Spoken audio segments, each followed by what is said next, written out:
ఏంటి ఇంకా మహి రాలేదు? ఏంటమ్మా ఇప్పుడే రావడం? నీకోసం ఎంత టెన్షన్ పడుతున్నానో తెలుసా? అయినా ఇదేంటమ్మా నేను మాట్లాడుతుండగా కూడా అలాగే వెళ్ళిపోతున్నా మౌనిగా? అంటే నీకు నేనేం కానా? సరే అమ్మా, అయితే నీ ఇష్టం వచ్చినట్లు నువ్వు చేసుకో.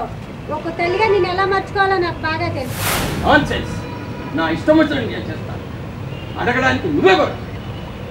లుక్ మిస్టర్ రాజేష్, పూర్తిగా తెలియని వాడికైతే కొద్ది రిస్క్ తీసుకుని చెప్పచ్చు. తెలిసి తెలియని నటించి నీలో స్వార్థపడికి ఎప్పటికీ చెప్పలేవు.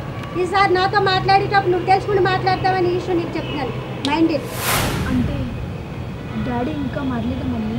ఆయనలో ఏ మార్పు రాదమ్మా. ఇన్నాళ్ళ మాటలతో హింసించేవారు, ఇప్పుడు మౌనంగా ఉండి హింసిస్తున్నారు. నన్ను నా మనసుని గాయపరుచుని తప్ప ఆయన ఎంతో పనికిరారు. ఆయన గురించి నా దగ్గర మాట్లాడు. అక్క, దానికి అన్ని పనులు వచ్చాక అంట్లు తోమటము, బట్టలు ఉతకటము, అన్నం వండటము. నేను పెళ్ళంటి చేసుకుంటే దాన్నే చేసుకుంటానక్క. అంట్లు తవ్వుకునే వాళ్ళని, ముగ్గులు ఎట్టుకునే వాళ్ళని, బట్టలు ఉతుక్కునే వాళ్ళని ప్రేమ ఎంత తమ్మి? మస్తు పసులున్న పోరిని ప్రేమించు, లైఫ్లో సెటిల్ అయిపోదాం.